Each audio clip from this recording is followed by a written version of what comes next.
那个穿着救生衣的身影缩在养母怀里，回头看了我一眼，那是我弟弟苏浩。他回头时嘴角带着笑。佳佳，这船超载了，救援队说下一艘5分钟就到，桌上给你留了吃的，你坚持一下。养母的声音穿过风雨，根本没有下一艘船。注意，这是最后一批救援，所有船只已撤离，请为撤离人员立刻寻找安全位置避险。血腥味透过窗子飘进来，我转过脖子看向桌角，那里扔着一个塑料袋，里面是一个漏气的罐头，这就是他们留给我的吃的。这就是那个匿名高赞回答里说的，给他留一个漏气的罐头，装作是食物。原来那个发帖问怎么甩掉大女儿的畜生，真的是我养父母。我死死盯着那个罐头，喉咙里发出一声嘶哑的笑。只要我能活过今晚，这辈子绝不回头。水淹没楼梯，很快漫过我的脚踝，高烧带来的眩晕感一阵阵袭来。我不能死在这里，不能让那一家3口称心如意。我咬破舌尖，疼痛让我清醒几分。我抓起那个装着漏气罐头的塑料袋，塞进怀里。这是证物，我死也要带着。然后我举起手机，电量只剩1%，我颤抖着手指打开录像，对准窗外。如果我死了，就是被我养父母害死。视频录完，手机屏幕一黑，我摸索着爬到隐蔽的角落。养母那句“浩浩身体弱，你是姐姐，要让着他”在我耳边回响。不知过了多久，一道光柱晃过我的眼睛。有人吗？还有人吗？救命！再次醒来时，鼻尖萦绕着消毒水的味道，周围满是哭喊和叫骂声。姑娘，你醒了，你也真是命大，再晚半小时那个阁楼就被丧尸攻破了。一个穿着白大衣的志愿者递给我一杯热水，我喝了一口，热水流进胃里。你家里人呢？怎么联系不上？我死死盯着这一幕，胃里一阵恶心。他们不仅要我死，还要吃我的人血馒头，换取优待和物资。我想冲过去，身体却站都站不稳。我倒回床上，拉起被子盖住头。你们的好日子到头了。我被一阵香味缠醒，普通灾民只有压缩饼干和脏水，苏浩却坐在折叠椅上吃着珍品罐头。妈，我想喝纯净水，这太油了。乖，忍一忍，等补给到了让你爸去拿。养母把干净的衣服铺在地上，怕苏浩冻着脚。我戴着一次性口罩，低着头端着脏水，路过旁边几个大妈时，听见他们在议论那家人真是命苦又有福，听说因为大女儿那事迹送了好多东西。是啊，那个小儿子命真好，姐姐拿命换的，姐姐刚死就能吃得下那么多东西。我冷笑一声，走向核心区，刚好苏浩拿着手机走了出来，他举着自拍杆对着镜头说话：谢谢守护天使哥哥送的大火箭，虽然姐姐不在了，但我会带着她的份儿好好活下去的。我正好走到他身后，没忍住发出一声冷哼。苏浩下意识回头，四目相对。我透过口罩死死盯着他，苏浩脸上的笑容凝固了。啊！他发出一声惨叫，手一抖，手机掉到了地上。鬼啊！鬼啊！姐回来了！养父母闻声冲了出来。浩浩，怎么了？养父母顺着他的手指看过来。我摘下口罩，脸上挂着冷笑。看到我没死，你们好像很失望啊。周围的群众开始窃窃私语。哎，那不是那个英雄姐姐吗？不是说淹死了吗？怎么活着？养父最先反应过来，他脸上挤出惊喜，扑过来死死抱住我。佳佳，你没死，太好了。他在我耳边低吼：闭嘴，敢乱说话，老子弄死你！就说是你自己走散了。养母也反应过来，冲上来抱住我痛哭，趁机掐我胳膊内侧，疼得我倒吸冷气。死丫头，你怎么没死？是不是想分我们的物资？我告诉你，门都没有。他对着围观群众哭诉，我就知道我女儿福大命大。我被他们一左一右挟持着。苏浩回过神，发现手机已毁，便瞪着我：姐，你既然活着，为什么不早点来找我们？害爸妈这么伤心，你知不知道爸妈都要哭瞎了？我正要开口，养父却猛地把我往旁边一推，对着赶来的负责人说：不好意思，给大家添麻烦了。他脑子受了点刺激，不太清醒。负责人松了口气，人没事就好，那赶紧安排住下吧。不用，我们那边挤不下了，给他安排在普通区就行，不能占用大家的资源。佳佳啊，你也懂事点，别往爸妈跟前凑。爸妈看见你就想起那天，心里难受。他们把我赶到离核心区最远的角落，一个靠近厕所的过道。临走前，苏浩跑过来，手里拿着那个坏掉的手机。苏佳，你别以为回来了就能怎么样。现在的爸妈是英雄家属，你算什么东西？你要是敢乱说，我们就说是你为了独吞物资，才没上传的，看谁信你。他晃了晃手里的平板电脑，还有，谢谢你死了，这可是别人送我的好东西，你活着也就配在厕所旁边闻臭气。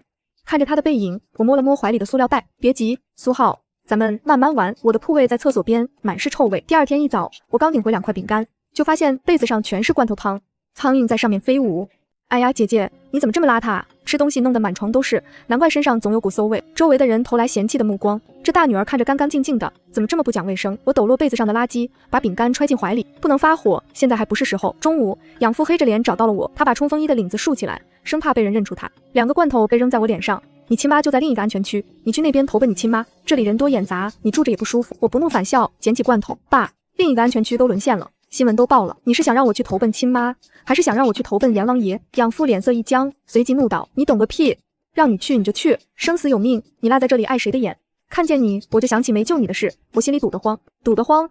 我逼近一步，是因为愧疚，还是怕我戳穿你们拿我换物资的事实？啪！养父抬手想打我，却被我躲过。你个逆女！我告诉你，别敬酒不吃吃罚酒。你要是赖着不走，我有的是办法让你在这个安全区待不下去。下午发放物资的时候，志愿者看我的眼神都变了，发给别人的都是一包压缩饼干和一瓶水，轮到我只有半瓶水和2块散装饼干，怎么少了？我问。物资紧张，刚才有人举报你偷藏食物，还没查清楚钱，只能给你最低标准。还没等我辩解，那边突然传来苏浩的尖叫声，我的照片不见了！苏浩哭着冲到人群中间，那是奶奶留给我的遗物啊！养母立刻大喊，肯定是遭贼了，看不得别人有一点念想，咱们这谁手脚不干净，大家心里都有数，所有人的目光都看向我，肯定是他。上午我就看他在咱们帐篷附近鬼鬼祟祟的，早就听说这女的手脚不干净，几个大叔围了上来，姑娘，把东西交出来吧，别逼我们搜身。我护住怀里的口袋，我没拿，你心虚什么？那是啥？拿出来看看。一个大妈伸手就要扯我的衣服，别动我，我拼命挣扎。就在这时，苏浩突然冲过来，一把掀开我的被子，一张照片躺在枕头底下，就在这儿，就是他偷的。苏浩尖叫着指着我，姐姐，你怎么能这样？爸妈对你还不够好吗？你为什么要偷我的东西？全场哗然，真是知人知面不知心啊！连亲弟弟的东西都偷，这种人就该赶出去，滚出去，滚出安置点！群众开始推搡我。养父这时候站出来，张开双臂拦住众人，一脸痛苦，家门不幸，家门不幸啊！大家给我个面子，别报警，她毕竟是我女儿。脑子又不清楚，我带回去管教。我被推倒在地，手心被水泥地磨出了血。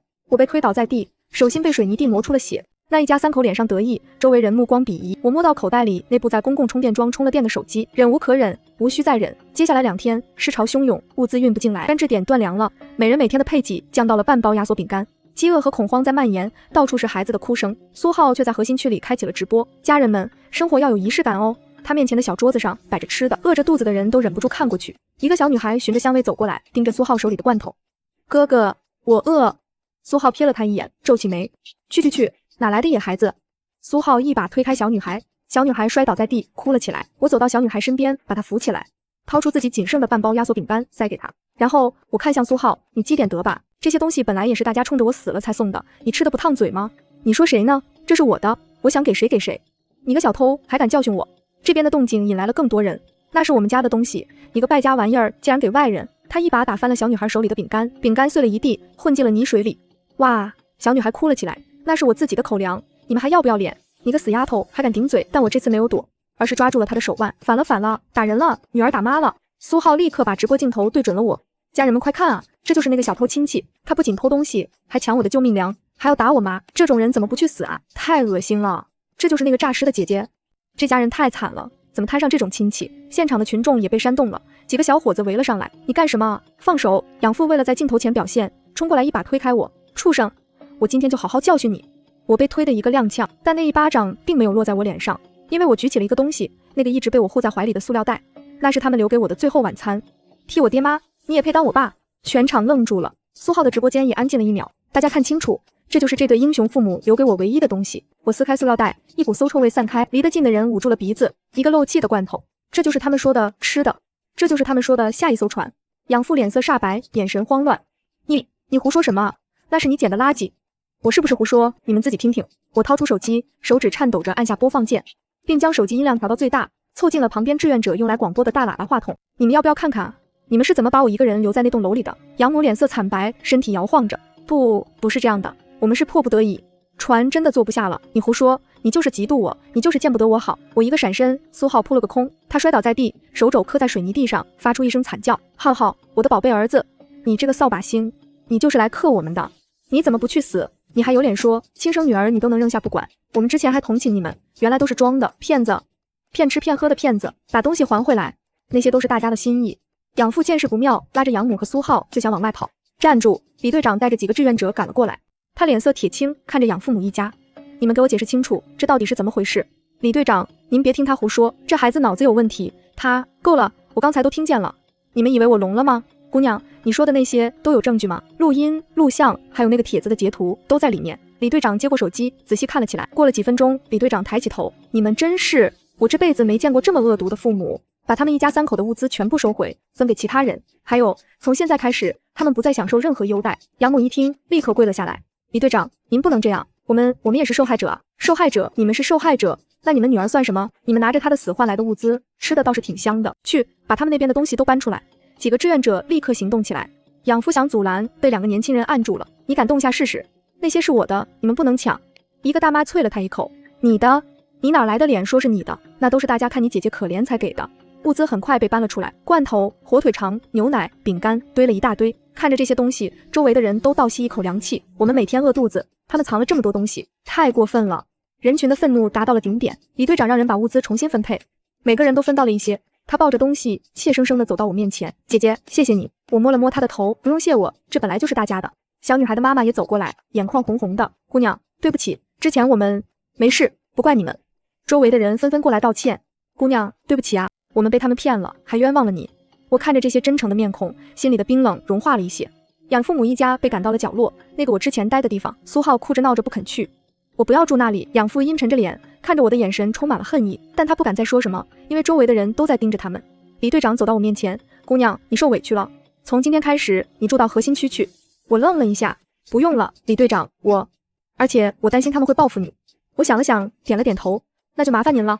其实我也没什么东西，就一个破旧的背包，但搬到核心区后，我发现那里确实舒服多了，有干净的被褥，有独立的小隔间，甚至还有一盏小台灯。我坐在床上，看着手里的手机，屏幕上还停留在那个录音的界面。夜深了，安置点里渐渐安静下来，我躺在床上，却怎么也睡不着，脑海里不断回放着这些天发生的事，从末世降临到被抛弃，再到今天的真相大白。我摸了摸怀里的塑料袋，那个漏气的罐头还在，这是证据，也是提醒我永远不要忘记那一家人的嘴脸。忽然，外面传来一阵窸窸窣窣的声音，我警觉地坐起来，竖起耳朵听，脚步声很轻，像是在刻意压低。我悄悄掀开帘子往外看，借着微弱的灯光，我看到一个身影鬼鬼祟祟地在核心区转悠，是苏浩。我冷笑一声，拿起手机，打开录像功能。苏浩翻了几个人的包，偷偷塞了些吃的进自己衣服里，然后他转身朝我这边走来。我赶紧躺回床上，装作睡着的样子。脚步声越来越近，在我的隔间外停了下来。我透过眼缝看到苏浩掀开了帘子，他探头进来看着我，他蹑手蹑脚地走进来。他的目标很明确，我放在床头的那个背包。但就在他的手碰到背包的瞬间，我突然睁开眼睛。找什么呢？弟弟，姐姐，我就是。我坐起来，打开手机的手电筒照在他脸上。大半夜不睡觉，跑到我这里来，想干什么？还是想偷我的东西？把衣服里的东西拿出来。我伸手一把扯开他的外套，几包饼干和2个罐头掉了出来，在地上滚了几圈。这是什么？我饿。你饿，别人就不饿吗？你偷别人的东西，有想过别人怎么办吗？苏浩突然抬起头，眼神里满是怨恨。都是因为你，要不是你回来，我们还能过好日子。你为什么不去死？为什么要回来？他的声音越来越大，惊动了外面的人。李队长带着几个志愿者冲了进来，他看到地上的食物，又看看苏浩。又是你，白天刚收拾过你们，晚上就敢偷东西。苏浩这时候突然哭了起来。我没有偷，是他冤枉我，他就是想报复我们，他心理变态。我看变态的是你们一家。来人，把他带走，关到仓库去。2个志愿者上前架起苏浩，苏浩拼命挣扎，放开我！你们凭什么抓我？凭什么？就凭你偷东西被抓了现行。苏浩被拖走了，他的哭喊声在走廊里回荡。妈，爸，救我！养父母闻声赶来，但被人拦在了外面。你们的好儿子偷东西被抓了，还想怎么样？养母扑在地上哭。浩浩，我的浩浩，苏家，你满意了？你非要把我们一家逼死才甘心是吗？我冷冷地看着他。逼死？当初你们把我一个人留在那栋楼里的时候，有想过我会不会死吗？现在知道心疼儿子了，当初怎么不心疼女儿？李队长挥手让人把他们赶走。人群散去，核心区恢复了安静。我躺回床上，这次很快就睡着了。第二天一早，李队长来找我，姑娘，昨晚的事，对不起，不怪你们，是他们自己作死。我查了一下，这几天确实有好几起失窃案，现在看来10有89都是那小子干的。我已经通知了上级，准备把他们一家转移到其他安置点去。随便吧，只要别让我再看见他们就行。李队长走后，我去领了早餐，1包压缩饼干，1瓶水，虽然简陋，但至少是干净的，是属于我自己的。吃完早餐，我在安置点里转了转。很多人看到我都会友善地打招呼，我一一回应，心里暖暖的。中午的时候，广播突然响起，人们纷纷放下手里的事，朝中央区域走去。李队长站在台上，脸色凝重。各位，我有一个坏消息要告诉大家，根据最新消息，市潮正在朝我们这个方向移动。人群瞬间炸开了锅。李队长抬手示意大家安静，大家别慌，上级已经在安排撤离了，老人、孩子、伤病员优先。人们开始窃窃私语，分批撤离，那要等多久？万一市潮提前到了怎么办？为了保证大家的安全，我们会组织一支防卫队，有能力的年轻人可以自愿报名。防卫队负责守住安置点，为撤离争取时间。我报名，我也报名，算我一个。我看着这些勇敢的人，心里涌起一股暖流。末世虽然残酷，但人性的光辉依然存在。就在这时，一个声音突然响起：“我也要报名。”我转头一看，是养父。我虽然之前做错了事，但我想将功补过，我愿意加入防卫队，保护大家。你还有脸说保护大家？就是连自己女儿都能抛弃的人，能指望你保护谁？我知道我错了，但请给我一个机会。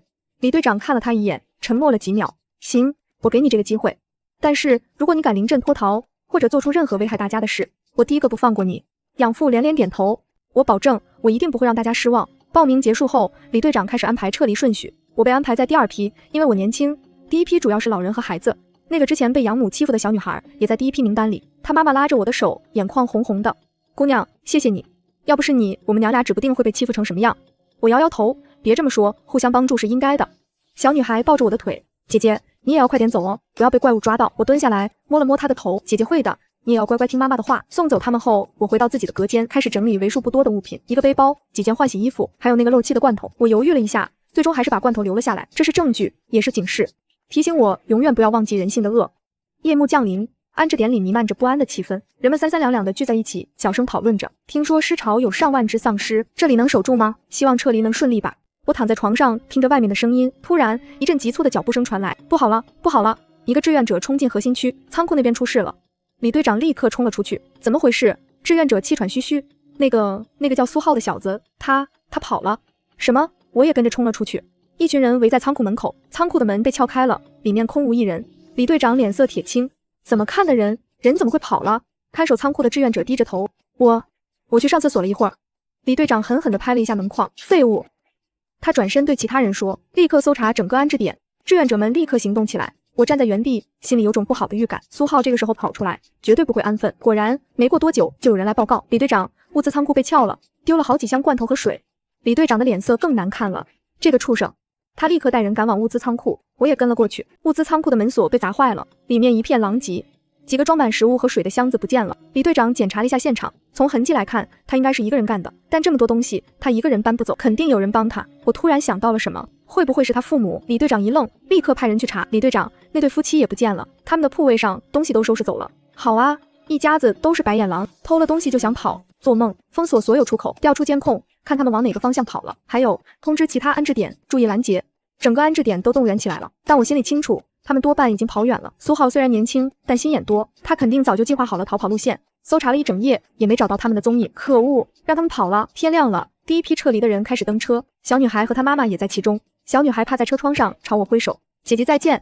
我朝她挥了挥手，目送车队离开。李队长走到我身边，叹了口气，让你看笑话了。我们管理不善，让那一家子跑了，不怪你们，他们本来就是一家子人渣，跑了也好，省得在这里祸害人。但他们偷走的物资可是大家的救命粮啊，少了这些，后面的人怎么办？食物和水比什么都重要，意味着有人可能会饿死。算了，事已至此，多说无益，明天就轮到你们这批撤离了。到了新的安置点，好好活下去，您也保重。回到隔间，我躺在床上，脑海里却挥之不去那一家三口的身影。在这个到处都是丧尸的世界里，他们能活多久？管他们去哪里，反正不关我的事了。我只要管好自己，活下去就够了。梦见自己回到了末世降临之前。那时候我还在上大学，养父母对我还算不错，至少表面上是这样。苏浩虽然被宠着，但也没有现在这么嚣张。但末世来了，撕开了所有人的伪装。梦醒了，天也亮了。今天是我撤离的日子。我收拾好东西，背上背包，走出隔间。核心区里已经聚集了不少人，都是今天要走的。李队长站在前面，清点人数。好，人都到齐了，大家跟我来，车队已经在外面等着了。路过那个厕所旁边的角落时，我停下脚步，看了一眼，那里曾经是我的家，虽然只有短短几天。我转身离开，没有留恋。车队停在安置点外的空地上，女士和孩子先上，男士们帮忙搬运物资。我正要上车，突然听到远处传来一阵枪声，所有人都愣住了。怎么回事？哪里来的枪声？李队长脸色一变，不好，可能是尸潮提前到了。防卫队立刻到东门集合，其他人加快速度上车，快！人群瞬间慌乱起来，有人尖叫，我被人流挤得东倒西歪，一只手突然抓住了我的胳膊。我回头一看，是一个陌生的男人。跟我走，他低声说。我警觉地甩开他的手。你谁啊？男人没有回答，只是指了指远处。我顺着他的手指看去，心脏猛地一缩。远处的街道上黑压压的一片，那是丧尸，成千上万的丧尸，他们正朝这边涌来，速度很快。尸潮真的来了！李队长举起枪，对着天空开了一枪。所有人立刻上车，防卫队准备战斗，但人太多了，车太少了，根本来不及。那个八脸男人又抓住了我，别挤了，来不及的。跟我走，我知道另一条路。我犹豫了1秒，最终还是跟着他跑了。尸潮已经冲破了防线，正朝车队涌来，留在那里只有死路一条。八脸男人带着我穿过几条小巷，动作敏捷，身后传来惨叫声和枪声，还有丧尸的嘶吼。我不敢回头，只是拼命的跑。不知道跑了多久，八脸男人终于停了下来。我们来到了一栋废弃的商场前，进去。他推开一扇侧门，示意我进去。我喘着粗气看了他一眼。你到底是谁？为什么要帮我？进去再说，外面不安全。我咬了咬牙，走了进去。商场里一片漆黑，只有微弱的光线从破碎的窗户透进来。然后他打开了一个手电筒，跟我来。他带着我穿过商场，来到了一个员工休息室。休息室里有几张床，还有一些食物和水。这是我的临时据点，你可以在这里休息一下。我警惕地看着他。你还没回答我的问题，你为什么要帮我？八脸男人坐下来，喝了口水。因为我认识你。我一愣，认识我？八脸男人点点头，准确地说，我认识你妈妈，你亲妈，不是那对养父母。我的心跳突然加快。你认识我妈？八脸男人从口袋里掏出一张照片，递给我。照片上是一个年轻的女人抱着一个婴儿，女人的脸和我有几分相似。这是你妈妈抱着刚出生的你，她叫苏雨，是我的妹妹。我的手颤抖着接过照片，照片已经泛黄，边角有些磨损，但上面的人脸依然清晰。那个女人的眉眼确实和我很像。我妈，她还活着吗？八脸男人沉默了几秒，摇了摇头。她在你5岁那年因为一场车祸去世了。我的心一沉，听到这个消息还是忍不住难过。那我为什么会被送到养父母那里？八脸男人叹了口气，你妈去世后，我本来想把你接过来养，但那时候我在服刑，根本没办法照顾你。你外公外婆也都不在了，没办法，只能把你送到福利院。后来那对夫妻领养了你，我出狱后一直在找你，但他们搬了家，换了电话，我找了好几年都没找到。直到末世降临，我在网上看到了你的照片，那是你养父母发的寻人启事，说你在末世中失踪了。我才知道，原来你一直在这个城市。我听着他的话，眼泪不受控制地流了下来。原来我还有亲人，原来有人一直在找我。不，我的舅舅递给我一张纸巾，别哭了。你妈要是看到你这样，会心疼的。我擦了擦眼泪，看着他。舅舅，谢谢你来找我，是我来晚了，让你受了那么多苦。不过现在好了，你跟着我，我会保护你的。我点点头，心里涌起一股暖流。外面的枪声和惨叫声渐渐平息了。舅舅走到窗边，往外看了看。时潮已经过去了，但安置点估计保不住了，我们得尽快离开这里，找个更安全的地方。我站起来，背上背包。我听你的。舅舅点点头，带着我离开了商场。街道上一片狼藉，到处都是血迹和尸体。我强忍着恶心，跟在舅舅身后。舅舅的动作很专业，每到一个路口都会先观察，确认安全后才继续前进。舅舅，你以前是做什么的？退伍军人，后来因为一些事进了监狱，出来后一直在做保镖，来到了城市边缘的一个废弃工厂。这里是我的另一个据点。舅舅推开一扇生锈的铁门，工厂里堆满了各种机器和废料，但有一个角落被清理得很干净。你一个人准备的。末世降临后，我就开始囤积物资了，这些够我们撑一段时间。我看着那些物资，心里感动又愧疚。别想太多，你能活着就是最好的。他递给我一瓶水和一包压缩饼干，先吃点东西，休息一下。晚上我们还要赶路。我接过食物，狼吞虎咽地吃了起来。这几天一直提心吊胆的，现在终于能放松一点了，但脑海里却不断浮现出安置点的画面。那些人，那些曾经帮助过我的人，他们还活着吗？李队长呢？那个小女孩呢？我突然睁开眼睛，舅舅，我们能回去看看吗？看看还有没有幸存者。舅舅摇摇头，太危险了，时潮刚过，那里肯定还有残余的丧尸。我们现在最重要的是保护好自己。我知道他说的对，但心里还是放不下。舅舅看出了我的纠结，叹了口气。如果你真的想去，我们可以明天一早去看看，但只是远远的看，不能靠近，明白吗？我点点头，谢谢舅舅。夜幕降临，工厂里一片漆黑。舅舅点起了一盏煤油灯，微弱的光线照亮了我们的脸。舅舅，跟我说说我妈的事吧。我轻声说。舅舅愣了一下，然后点点头。你妈啊，是个很温柔的人，小时候她总是护着我。虽然她是妹妹，我闯祸了，她帮我背锅；我被人欺负了，她帮我出头。舅舅的眼神变得柔和。后来她遇到了你爸，你爸是个画家，很有才华，但性格孤僻，你妈就很喜欢他，两个人很快就在一起了。你妈高兴坏了，天天抱着你不撒手。我听着眼泪又流了下来。那我爸呢？他还活着吗？舅舅摇摇头。你爸在你3岁的时候因为抑郁症自杀了，你妈一个人带着你，很辛苦，但她从来没有抱怨过，总是笑着说只要你健康快乐就好。我捂着嘴不让自己哭出声。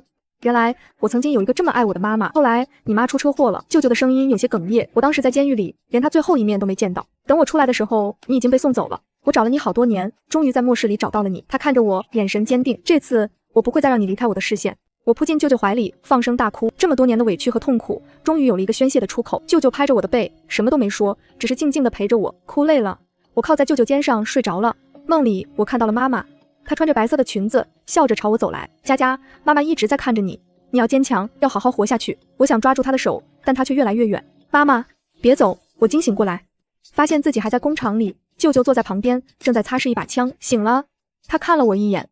做噩梦了？不是噩梦，是梦见妈妈了。舅舅停下手里的动作，沉默了几秒。你妈要是还活着，看到你现在这样，一定会很心疼。我擦了擦眼角。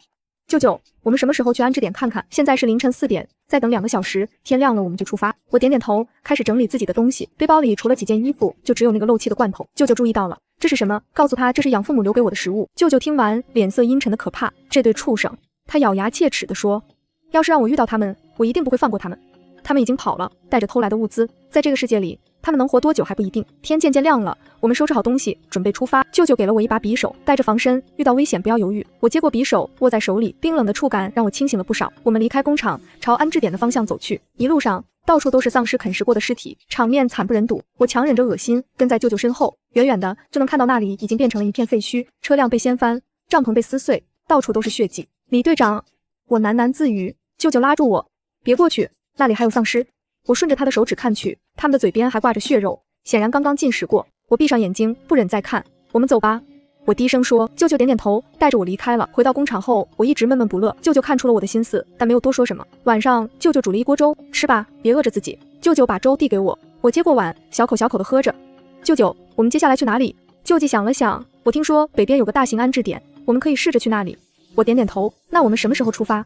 再等2天，让你好好休息一下。而且我还要准备一些东西，我则在工厂里整理东西，顺便锻炼身体。第3天早上，舅舅宣布我们可以出发了。我背上背包，跟着舅舅离开了工厂。我们沿着公路前行，尽量避开城市中心。一路上遇到了不少丧尸，但都被舅舅轻松解决了。我也尝试着用匕首对付丧尸，虽然动作生疏，但至少能保护自己了。走了大概3天，我们终于看到了北边安置点的轮廓。那是一个巨大的建筑群，周围用高墙围起来，墙上还有哨塔和探照灯。到了，舅舅说，我们加快脚步朝安置点走去，但还没走到门口，就被几个持枪的士兵拦住了。站住！你们是什么人？一个士兵厉声问道。舅舅举起双手，示意我们没有恶意。我们是幸存者，想进入安置点。士兵打量了我们一番。你们有没有被咬伤或抓伤？舅舅摇摇头，没有，我们很健康。士兵拿出一个仪器，对着我们扫描了一遍，体温正常，没有感染迹象。士兵放下枪，态度缓和了一些。你们可以进去，但要先登记。还有，进去后要遵守规定，不许闹事。我们点点头，跟着士兵走进了安置点。安置点里人很多，但秩序井然，有专门的区域分配住所，有专门的地方发放物资。我们在登记处填写了信息，然后被分配到了一个小房间。虽然简陋，但比之前的帐篷好多了。终于有个安稳的地方了。我坐在床上，长舒了一口气。舅舅点点头，好好休息，明天我去打听一下这里的情况。第2天，舅舅出去了一整天，晚上回来的时候眼色有些凝重。怎么啦？舅舅坐下来说，我打听到了一些消息，这个安置点虽然安全，但管理很严格，所有人都要参加劳动，换取食物和水。如果有人违反规定，会被赶出去。我皱了皱眉，这么严格，没办法，末世里资源有限，只能这样。不过只要我们老实做事，应该不会有问题。我点点头，心里却有些不安。舅舅被分配去修建防御工事，我则被安排去厨房帮忙。一天晚上，我正在厨房洗碗，突然听到外面传来一阵骚动，怎么回事？我问旁边的大妈，大妈探头看了看，好像是有人偷东西被抓了。我心里一动，走到门口往外看，只见几个士兵押着3个人走过。我定睛一看，心脏猛地一缩，那3个人正是养父、养母和苏浩。我下意识地往后退了一步，躲在门后。养父母和苏浩被押着走过，脸上满是惊恐。我们没有偷东西，真的没有，那些东西是我们自己的。士兵冷笑，自己的？那为什么藏在别人的房间里？而且我们查过了，你们登记的信息是假的，你们根本不是什么英雄家属。养父脸色煞白，不敢说话。苏浩则低着头，浑身发抖。我看着他们被押走，心里五味杂陈。没想到我们还能再见面，而且是在这种情况下。我回到厨房继续洗碗，但心里却平静不下来。晚上回到房间，我把这件事告诉了舅舅。舅舅听完冷哼一声，真是冤家路窄。不过他们偷东西被抓，也算是自作自受。我点点头，舅舅，你说他们会怎么样？舅舅想了想，按照这里的规矩，偷东西的人会被赶出安置点，在末世里被赶出去，基本上就是死路一条。虽然我恨他们，但心里还是有些复杂。第2天，安置点的广播响起，昨天抓到的3名小偷将被驱逐出安置点。我站在窗口，看着远处的大门。不一会儿，养父母和苏浩被押了出来，他们的手被绑着，身上只有单薄的衣服。养母跪在地上，哭着求饶：“滚，别在这里丢人现眼。”大门打开，养父母和苏浩被推了出去，大门随即关上，隔绝了他们的哭喊声。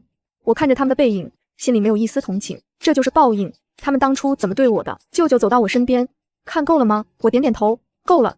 以后我再也不想见到他们。舅舅拍了拍我的肩膀，放心，在末世里他们活不了多久的。接下来的日子，我们在安置点里安稳地生活着。1个月后，安置点来了一批新的幸存者。我在厨房帮忙的时候，看到了一个熟悉的身影，是那个小女孩，她和她妈妈居然活下来了。你们还活着？小女孩看到我也高兴地扑了过来。姐姐，真的是你？她妈妈眼眶红红的。我拉着他们的手问，你们怎么逃出来的？那天尸潮来了，我们的车被掀翻了，幸好李队长拼死保护我们，我们才逃了出来。李队长呢？我急切地问。小女孩妈妈摇摇头，眼泪流了下来。她为了掩护我们，被丧尸包围了。我的心一沉，李队长，那个正直善良的人就这样死了。我闭上眼睛，默默地为他祈祷。晚上，我把这件事告诉了舅舅。舅舅沉默了很久，然后说，末世里好人不一定有好报，但至少他死得有价值。是啊，他救了很多人，他是个英雄。日子一天天过去，安置点里的生活渐渐稳定下来，我和小女孩一家成了好朋友，经常一起吃饭聊天。舅舅也在这里找到了自己的位置，成了防卫队的一员。一切似乎都在往好的方向发展，但平静总是短暂的。2个月后的一天，安置点外突然响起了枪声，所有人都惊慌失措地跑出来。怎么回事？是不是尸潮又来了？士兵们立刻进入战斗状态，冲上了城墙。我和舅舅也跟着上去，想看看发生了什么。城墙上，我看到了让我震惊的一幕：城墙外站着一群人，他们衣衫褴褛，面黄肌瘦，但他们手里拿着武器，正在攻击城墙。他们在干什么？我不解地问。舅舅眼色凝重，他们是想抢劫安置点。末世里，有些人为了生存，什么都做得出来。士兵们开始还击，双方交火起来，子弹在空中飞舞，不时有人倒下。我躲在掩体后面，心跳如鼓。突然，我看到了一个熟悉的身影，是养父。他居然也在那群人里，他手里拿着一把砍刀，正在指挥其他人攻击城墙。我的心里涌起一股怒火。舅舅也看到了他，是那个畜生。他举起枪瞄准了养父，但就在他要扣动扳机的时候，养父突然转身躲进了人群。战斗持续了1个多小时，最终以安置点的胜利告终。士兵们开始清理战场，收拾尸体。我和舅舅也下了城墙。养父跑了啊，我说，跑得了和尚跑不了庙。当天晚上，安置点的领导召开了紧急会议，舅舅也去了。我在房间里等着，心里忐忑不安。2个小时后，舅舅回来了，他的脸色很严肃。怎么了？我问。舅舅坐下来说，领导决定要主动出击，把那群劫匪的老巢端掉，以绝后患。主动出击，那不是很危险吗？是很危险，但不得不做。如果不除掉他们，他们还会再来，到时候安置点就危险了。我咬了咬嘴唇。那你要去吗？我必须去，这是我的职责。舅舅，你要小心。放心，我会活着回来的。你在这里好好等我。舅舅和其他防卫队成员出发了，我站在城墙上目送他们离开，希望他们能平安归来。我在房间里坐立不安，小女孩和她妈妈来陪我，但我还是无法平静。终于在傍晚的时候，城门打开了，防卫队回来了。我冲出房间，朝城门跑去。人群中，我看到了舅舅，他浑身是血，但还活着。我扑进他怀里，眼泪止不住的流。舅舅，你没事吧？我没事，就是受了点轻伤。我松了一口气，但看到他身上的血迹，还是很心疼。快去医务室包扎一下。舅舅点点头，跟着我去了医务室。医生检查了一下，说只是皮外伤，休息几天就好了。我这才彻底放心。晚上，舅舅告诉我这次行动的经过。我们找到了那群劫匪的老巢，是一个废弃的工厂，里面大概有30-40个人。我们发动了突袭，打了他们一个措手不及，大部分人都被消灭了，只有少数人逃走了。我问，那养父呢？他在不在？舅舅摇摇头，没看到他，可能是逃走了。我咬了咬牙，这个人渣命还真大。舅舅说，别担心，他逃不了多久的，在末世里没有安置点的庇护，他活不了多久。我点点头，心里却还是有些不甘。接下来的几天，安置点恢复了平静，舅舅的伤也渐渐好了，我们的生活又回到了正轨。但我知道这只是暂时的平静，末世里危险无处不在。1个月后的一天，我在厨房帮忙的时候，突然听到外面传来一阵骚动。怎么了？我问旁边的大妈，大妈说好像是有人在城门外求救。我心里一动，放下手里的活跑了出去。城门外跪着一个人，他浑身是伤，衣服破烂不堪，脸上满是血污，但我还是一眼就认出了他，是养父。养父抬起头看到了我，他的眼神里满是惊恐和绝望。佳佳，救救我，求求你！养父哭着喊，求你看在我养了你这么多年的份上，救救我！旁边的士兵问我，你认识他？我点点头，认识，他是我养父，但他不配做我的父亲。我转身离开，随便你们怎么处理，我不管。身后传来养父绝望的哭喊，佳佳，你不能这样，我养了你这么多年，你不能见死不救。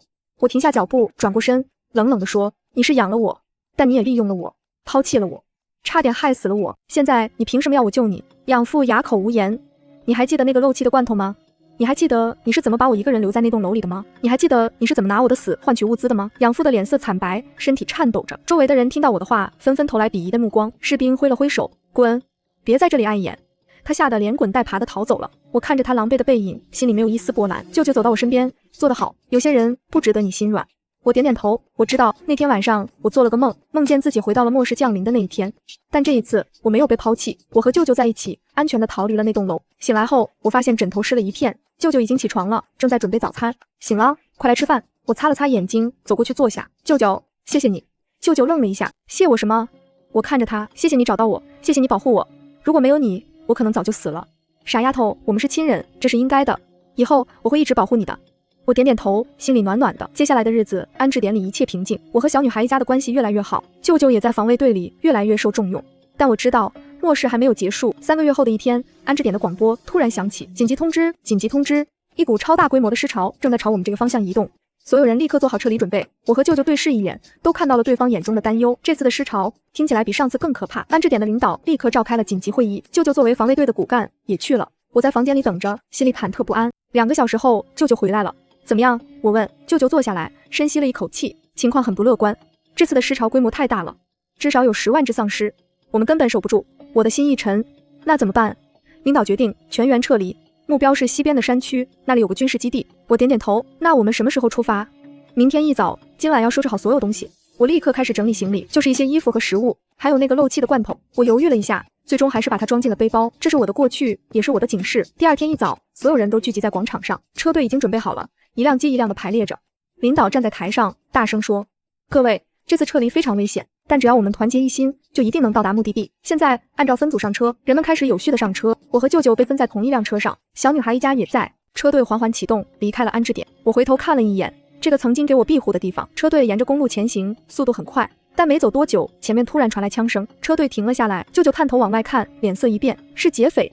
我的心一紧，几十个持枪的人围了上来，领头的是一个光头男人，他举着枪，所有人下车，把物资交出来。舅舅冷静地说：“别慌，听我的，佳佳，你躲在车里，不要出去。”我点点头，缩在座位下面。舅舅和其他防卫队成员下了车，他们举起双手，假装投降。光头男人冷笑：“算你们识相，把物资都搬下来。”就在劫匪们放松警惕的时候，舅舅突然发难，夺过一个劫匪的枪，对着光头男人就是一枪。光头男人应声倒地，其他防卫队成员也立刻行动起来，和劫匪们交火。枪声大作，子弹在空中飞舞。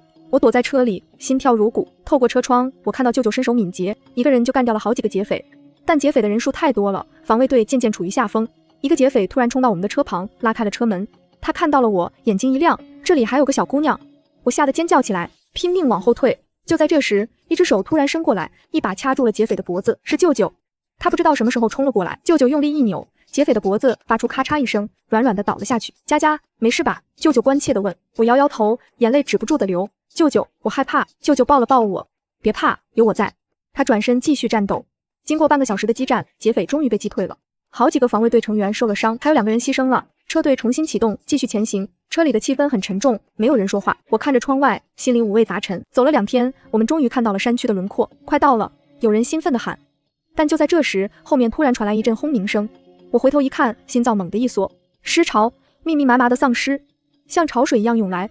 快，加速！领导大喊。车队立刻加速朝山区冲去，但尸潮的速度太快了，很快就追了上来。最后面的几辆车被丧尸包围了，车里的人发出绝望的惨叫。我闭上眼睛，不敢再看，坚持住，马上就到了。舅舅握着我的手，给我力量。终于，我们冲进了山区，前面出现了一个巨大的铁门，门上写着军事基地4个大字。铁门打开，车队冲了进去，铁门随即关上，隔绝了尸潮。我们得救了，车里的人都松了一口气，有人甚至哭了出来。我靠在舅舅肩上，浑身发软。终于安全了，舅舅拍了拍我的背。是啊，终于安全了。我们下了车，被安排到了临时住所。这里的条件比之前的安置点好多了，有独立的房间，有热水，甚至还有电。这里真不错，我感叹道。舅舅点点头。是啊，希望我们能在这里安稳地生活下去。接下来的几天，我们开始适应这里的生活，每个人都有自己的工作，换取食物和住所。我被分配到了医务室，帮忙照顾伤员，舅舅则继续在防卫队工作，负责基地的安全。我们经常一起吃饭聊天，一切似乎都在往好的方向发展。突然有人送来了一个重伤员，我走过去一看，愣住了，是养母。她浑身是伤，奄奄一息，看到我，她的眼睛突然睁大了。我冷冷地看着她，没有说话，伤得很重，能不能活过今晚都不好说。养母抓住我的手，眼泪流了下来。现在说对不起有用吗？我知道我错了，但求求你，救救浩浩，他还在外面。我冷笑，救他？凭什么？他当初是怎么对我的？你忘了吗？我知道，我都知道，但他毕竟还是个孩子。求求你，看在我养了你这么多年的份上，我转身就走。你养了我，但你也害了我，我不欠你们的。身后传来养母绝望的哭声，但我没有回头。当天晚上，养母死了，医生说她是失血过多，加上感染，没能撑过去。我听到这个消息，心里没有一丝波澜。第二天，基地的人在外面发现了苏浩，他躲在一个废弃的车里，已经饿得奄奄一息了。我看着躺在病床上的苏浩，心里五味杂陈。这个曾经嚣张跋扈的少年，现在瘦得皮包骨头。苏浩看到我，眼睛里闪过一丝恐惧。姐姐，我走到他床边，居高临下的看着他。你妈死了。苏浩的身体颤抖了一下，眼泪流了下来。妈妈，你爸呢？他在哪里？爸爸为了保护我，被丧尸咬了，他让我快跑，然后就……他说不下去了，只是不停的哭。我沉默了。姐姐。苏浩突然抓住我的手，对不起，我对不起你。我看着他，想起了过去的种种，但现在他只是一个失去了父母的孤儿。我可以不计较过去的事，但从今以后你要靠自己，我不会再管你。苏浩点点头，眼泪止不住的流。我转身离开了医务室，舅舅在外面等我。没什么，就是了结了一段过去。舅舅拍了拍我的肩膀，做得好。我点点头，我知道。接下来的日子，我再也没有见过苏浩。听说他康复后被分配去做杂工，我没有去看他，也没有打听他的消息。对我来说，他已经是过去式了。半年后，基地里来了一批新的幸存者，其中有一个年轻人引起了我的注意。他大概20多岁，长得很清秀，总是一个人待着。有一天，我在食堂遇到了他。你好，我叫苏佳。年轻人抬起头看了我一眼，然后点了点头。我叫凌晨，我坐在他对面。你是新来的吧？3天前到的。他以前是个程序员，末世降临后一直在独自求生。一个人不孤单吗？孤单，但至少安全。人心比丧尸更可怕。我深有同感的点了点头。从那天起，我和凌晨成了朋友。舅舅看出了我的变化，笑着说：“看来你找到了新朋友。”我脸红了。舅舅，你别乱说。舅舅哈哈大笑。我什么都没说啊。时间过得很快，转眼又是半年。基地里的生活越来越稳定，甚至开始有了一些娱乐活动。苏佳，你相信这个世界还能恢复正常吗？我不知道，但我相信只要我们还活着就有希望。凌晨看着我，眼神很温柔。你说的对，只要还活着就有希望。那天晚上，凌晨向我表白了。苏佳，我喜欢你。虽然这个世界很糟糕，但遇到你是我最幸运的事。我的脸红了，心跳加速。我也喜欢你。凌晨笑了，那是我第一次看到他笑得这么开心。舅舅知道后很高兴。凌晨是个好小伙子，你要好好珍惜。我会的。1年后，基地里传来了一个好消息，科学家们研制出了对抗丧尸病毒的疫苗。太好了，这下我们有救了。基地开始组织大规模的疫苗接种，我和凌晨也去打了疫苗，终于可以不用担心被感染了。凌晨松了一口气。是啊，感觉像是重获新生。随着疫苗的普及，人类开始反击，军队组织了大规模的清剿行动，越来越多的幸存者被救了回来，一切都在往好的方向发展。2年后，丧尸基本被清剿干净了，我和凌晨也结婚了，婚礼很简单，但很温馨。恭喜你们，要幸福啊！我看着凌晨，心里满是幸福。经历了这么多苦难，我终于找到了属于自己的幸福。苏佳，你开心吗？我点点头，很开心，这是我这辈子最开心的一天，以后我会一直让你开心的。第2天，我去看了舅舅，舅舅，谢谢你。舅舅笑了，是你自己努力活下来的，如果没有你，我早就死了，是你给了我第2次生命。舅舅摸了摸我的头，傻丫头，我们是亲人，这是应该的。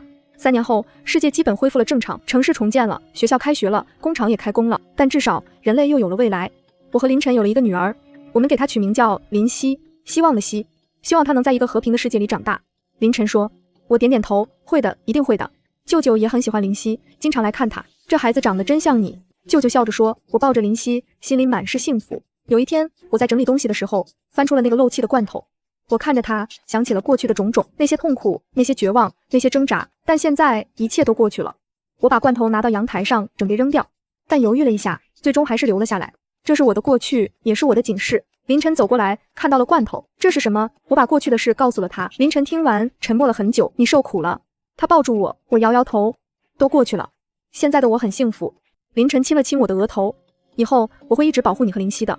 我点点头，心里暖暖的。又过了几年，林希长大了，她是个活泼可爱的孩子，很受大家喜欢。有一天，她问我，妈妈，你小时候是什么样的？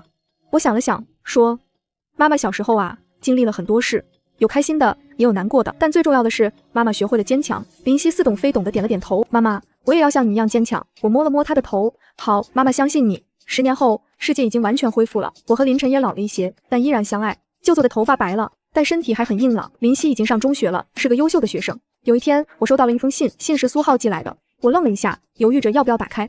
最终，我还是打开了。信里，苏浩写道：姐姐，好久不见。我现在在另一个城市，有了自己的工作和生活。这些年，我一直在反思过去。我知道我曾经做了很多错事，伤害了你。我不奢求你的原谅，只是想告诉你，我很后悔。如果时光能倒流，我一定不会那样对你。谢谢你当年没有放弃我，让我有机会重新做人。祝你幸福，苏浩。我看完信，沉默了很久。凌晨走过来，怎么了？我把信递给他。凌晨看完，说：你打算怎么办？我想了想，说：回他一封信吧。过去的事就让它过去吧。我提笔写道：苏浩，收到你的信了。过去的事我已经不想再提了，希望你能好好生活，不要再犯同样的错误。苏佳。寄出信后，我感觉心里轻松了很多，那些过去的恩怨终于可以放下了。又过了几年，舅舅去世了，我在他的葬礼上哭得很伤心。舅舅，谢谢你，谢谢你给了我第2次生命，谢谢你让我知道这个世界上还有真正的亲情。林希也哭了，她很爱外公。妈妈，外公去哪里了？我擦了擦眼泪，说：外公去了一个很美好的地方，在那里他不会再受苦了。舅舅去世后，我整理他的遗物，在他的抽屉里，我发现了一个旧相册，相册里全是我和妈妈的照片，还有一些是我小时候的照片，是舅舅偷偷拍的。我看着这些照片，眼泪止不住的流。原来舅舅一直在默默地关注着我，即使在我被领养后，他也从未放弃寻找我。我抱着相册哭了很久。舅舅，我会好好活下去的，我会带着你的份儿好好生活。凌晨走过来，抱住了我，别难过了，舅舅在天上看着你呢。我点点头，擦干眼泪。生活还要继续。又过了几年，林夕考上了大学，她选择了医学专业，说要像妈妈一样帮助别人。我很欣慰，林夕，妈妈为你骄傲。林夕抱住我，妈妈，我会努力的。看着女儿长大，我感觉很幸福，这些年的苦难都是值得的。20年后，我和林晨都老了，林夕也结婚了，有了自己的孩子，我们一家人其乐融融。有一天，我和林晨坐在阳台上，看着夕阳。林晨，你后悔吗？我问。后悔什么？林晨反问。后悔在末世里遇到我，后悔和我在一起。林晨握住我的手，怎么会后悔？遇到你是我这辈子最幸运的事。我靠在他肩上，心里满是幸福。我也是。夕阳西下，余晖洒在我们身上。又过了几年，我的身体开始出现问题，还能活多久？我问。如果好好调养，应该还能有几年。我点了点头，很平静。凌晨知道后很难过。苏佳，我们去最好的医院，一定能治好的。我摇摇头。凌晨，人总是要死的，我已经很满足了。凌晨抱住我，眼泪流了下来。可是我舍不得你。我拍了拍他的背。傻瓜，我也舍不得你，但生老病死是自然规律，我们要接受它。我把那个漏气的罐头交给了林夕。妈妈，这是什么？林夕问。我把过去的事告诉了他。林夕听完，眼眶红了。妈妈，你受了这么多苦，都过去了。妈妈现在很幸福。妈妈希望你能记住，无论遇到什么困难，都要坚强地活下去。1年后，我的病情恶化了，凌晨和林夕一直陪在我身边。妈妈，你要坚持住。我虚弱地笑了笑。妈妈已经很累了，让妈妈休息一下吧。苏佳，你不能走。我们说好要一起白头到老的。我抬起手擦去她的眼泪。凌晨，谢谢你，谢谢你给了我这么多年的幸福。下辈子我们还要在一起。好，下辈子我们还在一起。我闭上了眼睛，感觉很平静，脑海里浮现出这一生的画面：末世的降临，养父母的抛弃，舅舅的出现，凌晨的陪伴，林夕的出生。这一生有苦难，也有幸福，但总的来说，我很满足。我听到林夕在哭，听到凌晨在叫我的名字，但我已经没有力气回应了。我感觉自己的意识越来越模糊。就在这时，我看到了一道光，光的尽头站着2个人，是妈妈和舅舅，他们朝我伸出手。佳佳，来吧，我们等你很久了。我也笑了，朝他们走去，身后传来哭声，但我没有回头。我走进了光里，感觉很温暖。妈妈和舅舅拥抱了我。佳佳，欢迎回家。我靠在妈妈怀里，眼泪流了下来。妈妈抚摸着我的头发。妈妈也想你。佳佳，你做得很好。葬礼那天来了很多人，他们都来送我最后一程。凌晨站在我的墓前。苏佳，你说过要陪我到老的。林夕抱着爸爸也在哭。妈妈，我会想你的。墓碑上刻着我的名字和生平。苏佳，一个坚强的女人，一个温柔的母亲，一个深爱的妻子。她用自己的一生诠释了什么是坚强。凌晨每天都会来看我，他会坐在墓前跟我说话。苏佳，今天天气很好。林夕又来看你了，他带了你最喜欢的花。我很想你，真的很想你。1年后，林夕生了一个女儿。林夕抱着孩子站在我的墓前。妈妈，我想让女儿记住你，我会告诉她，她有一个很了不起的外婆。凌晨也老了很多，她的头发全白了，背也驼了。苏佳，我快要来陪你了，等我，我们很快就能见面了。又过了几年，凌晨也去世了，他被葬在我旁边，墓碑上写着凌晨，苏佳深爱的丈夫。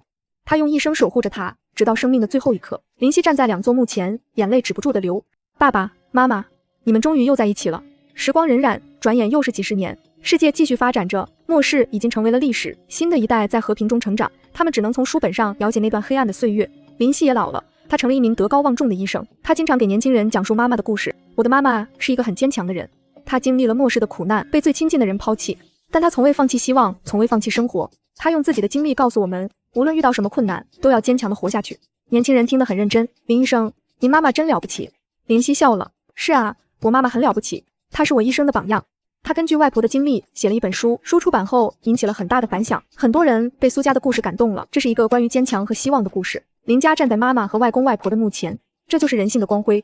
外婆，您的故事感动了很多人，您的精神会一直传承下去。墓碑在阳光下闪闪发光，仿佛在回应着她的话。又过了很多年，林佳也老了，她坐在书房里，看着窗外的夕阳。外婆，我快要来看您了，我这一生也算没有辜负您的期望。林佳闭上了眼睛，脑海里浮现出外婆的照片，那是一张黑白照片，照片上的女人笑得很温柔。谢谢您用自己的经历教会了我们什么是坚强。林佳的儿子走进来，看到妈妈安详的表情，妈妈，他轻声叫着。林佳睁开眼睛看着儿子，小雨，妈妈有件事要告诉你，那个漏气的罐头妈妈一直保存着，等妈妈走了，你要好好保管它，那是我们家族的记忆，也是我们的警示。儿子点点头，我会的，妈妈。林佳笑了，闭上了眼睛，他的一生也算圆满了。几年后，林佳的儿子把那个漏气的罐头捐给了博物馆，罐头被放在一个玻璃柜里，旁边有一块牌子，这是末世时期的遗物，属于一位名叫苏佳的女性。她的养父母在逃生时留给她这个漏气的罐头，骗她说下一艘船马上就来，但她凭借坚强的意志活了下来。并在末世后重建了自己的生活。这个罐头见证了人性的恶，也见证了人性的坚强。很多人来参观这个罐头，他们看着它，想象着那段黑暗的岁月，真不敢相信，居然有父母会这样对待自己的孩子。但更不敢相信的是，他居然活下来了。这就是人类的韧性。罐头静静地躺在玻璃柜里，诉说着那段历史。100年后，末世已经成为了遥远的历史。新的世界繁荣昌盛，科技高度发达，但人们依然记得那段黑暗的岁月，记得那些在苦难中坚持的人们。苏家的故事被写进了教科书，孩子们在课堂上学习他的经历。同学们，今天我们要学习的是末世英雄苏家的故事。他在最困难的时候依然没有放弃希望，他用自己的一生告诉我们什么是坚强。孩子们听得很认真。老师，苏家奶奶真的很厉害。是啊，我要向她学习。老师笑了。是的，我们都应该向她学习，无论遇到什么困难，都不要放弃希望。那个漏气的罐头依然在博物馆里，它已经成为了一个象征，象征着人类在苦难中的坚韧。每年都有成千上万的人来参观它，他们站在玻璃柜前，默默地致敬。谢谢你，苏家，谢谢你用自己的经历给了我们力量。罐头依然静静地躺着，仿佛在说，这就是生命的意义，无论遇到什么，都要坚强地活下去。200年后，人类已经走出了地球，开始探索宇宙。在遥远的星球上，有一座纪念碑，纪念碑上刻着末世英雄们的名字，苏家的名字赫然在列。他们是人类的骄傲，他们在最黑暗的时刻依然没有放弃，他们的精神将永远激励着我们。宇航员们站在纪念碑前，庄严地敬礼。而在地球上，那个漏气的罐头依然被保存着。博物馆的馆长站在罐头前，轻声说：“苏家，您看到了吗？人类已经走得很远了，但我们永远不会忘记您的故事，您的精神将永远传承下去。”时光继续流转，1000年过去了，在人类文明的中心，有一座巨大的纪念馆。纪念馆里陈列着末世时期的各种遗物。那个漏气的罐头被放在最显眼的位置，它的旁边是苏家的全息影像。影像中的苏家笑得很温柔，他轻声说着：“无论遇到什么困难，都不要放弃希望。只要还活着，就有可能。”每天都有无数人来参观纪念馆，他们站在罐头前，听着苏家的话，心中充满了力量。谢谢您，苏家前辈，我们会继承您的精神，继续前进。罐头依然静静地躺着，见证着人类文明的发展。